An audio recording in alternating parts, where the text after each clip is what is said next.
Hey guys, কি খবৰ আপোনালোকৰ? আজি মই আপোনালোকৰ বাবে লৈ আহিছোঁ এটা নতুন ৰেচিপি ভিডিঅ'।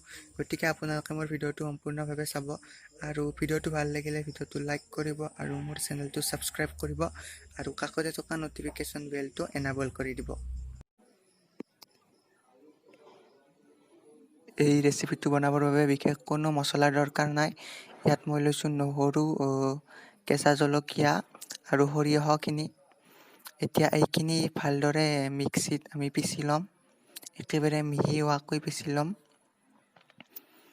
আপুনি এনেদৰে এইখিনি ভালদৰে মিহি হোৱাকৈ মিক্সিত বা পটাত পিচি ল'ব। ভেন্দিখিনি আমি এনেদৰে কাটি ল'লোঁ। আপুনি দীঘল দীঘলকৈ কাটি ল'ব পাৰে বা যিকোনো শ্বেপতে আপুনি কাটি ল'ব পাৰে। আৰু আমি লৈছোঁ পিঁয়াজ, এনেদৰে সৰু সৰুকৈ কাটি, আৰু লৈছোঁ জিৰা গুড়ি। এতিয়া কেৰাহী এটাত তেল গৰম হ'বলৈ দিছোঁ ভেন্দিখিনি ফ্ৰাই কৰিবৰ বাবে।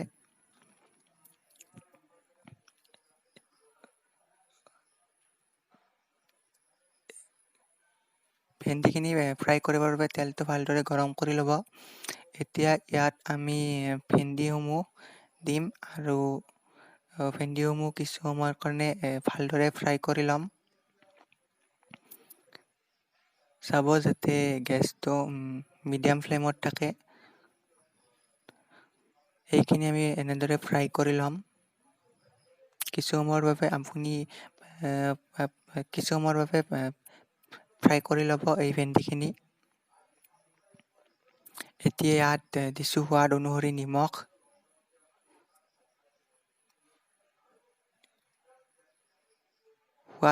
নিমখ, দিছোঁ আৰু দিছোঁ হালধি, হাফ টিস্পুনমান হালধি দিছোঁ। এইখিনি পুনৰ এনেদৰে মিক্স কৰি দিম আৰু ফ্ৰাই কৰি থাকিম। এইখিনি আপুনি প্ৰায় 10 মিনিটমানৰ বাবে ফ্ৰাই কৰিব, ভালদৰে মিডিয়াম টু ল' ফ্লেমত।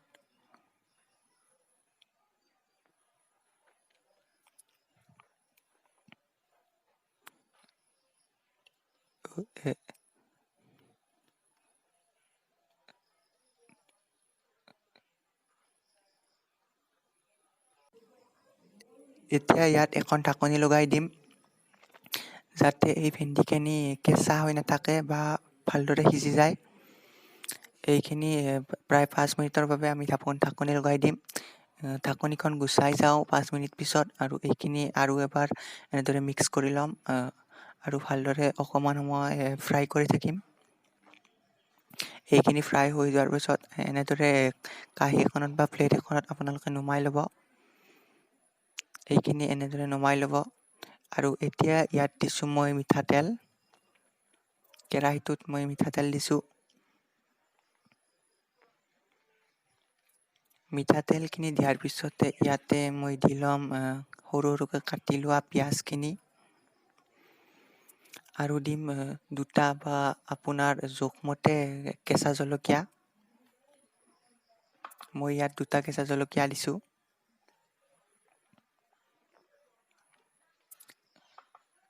কেঁচা জলকীয়াখিনি দি লোৱাৰ পিছত আপোনালোকে এনেদৰে এইখিনি কিছু সময়ৰ বাবে ফ্ৰাই কৰি থাকিব।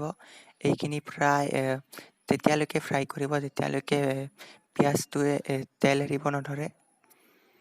আপোনালোকে এইখিনি এনেদৰে ফ্ৰাই কৰি থাকক। এইখিনি হাফ মান ফ্ৰাই হোৱাৰ পিছত এই সৰিয়হৰ পেষ্টটো ইয়াত অকণমান পানী মিক্স কৰি ইয়াত ঢালি দিম।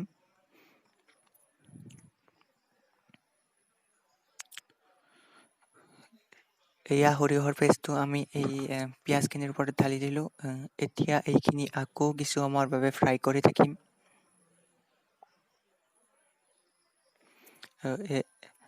এইখিনি এনেদৰে ঢালি দিয়াৰ পিছত এনেদৰে কিছু সময় লৰাই থাকিব, আৰু ইয়াত সোৱাদ অনুসৰি আৰু ইয়াত নিমখ দিব আৰু হালধি দিব। চাব যাতে নিমখটো কমকৈ দিব, কাৰণ আমি ভেন্দিখিনি ফ্ৰাই কৰোঁতেও তাত নিমখ দিছিলোঁ। ইয়াত দিব অকণমান নিমখ আৰু দিব হালধি।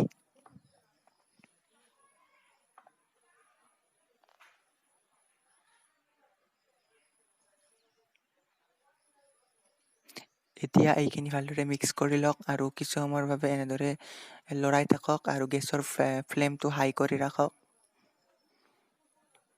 আপুনি হাই ফ্লেমত এইখিনি এনেদৰে কিছু সময় লৰাই থাকক।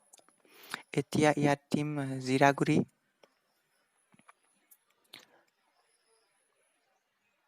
আপুনি ইয়াত জিৰা গুড়িৰ লগত কাশ্মীৰী ৰেড চিলি পাউডাৰো দিব পাৰে।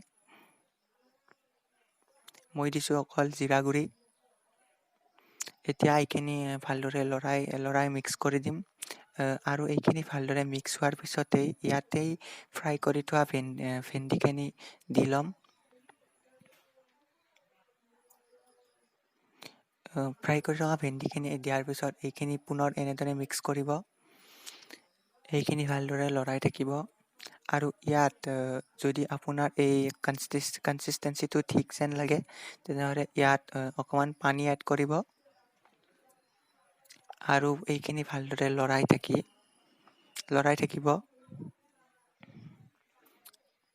এইখিনি গেছৰ ফ্লেমটো আপোনালোকে হাই কৰি ৰাখিব।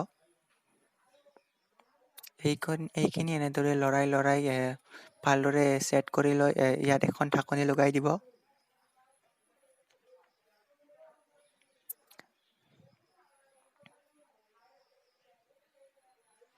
আপুনি এইখিনি প্ৰায় 3 মিনিটমানৰ বাবে ঢাকন দি ৰাখিব। এই 3 মিনিটমানৰ পিছত ঢাকনিখন গুচাই দিব। আৰু এইখিনি পুনৰ মিক্স কৰি দিব বা লৰাই থাকিব। হাই ফ্লেমত লৰাই থাকিব। গেছৰ ফ্লেমটো হাই কৰি ৰাখিব। আৰু এয়া আমাৰ এই মছলা ভেন্দিৰ ৰেচিপি তৈয়াৰ হৈ গ'ল।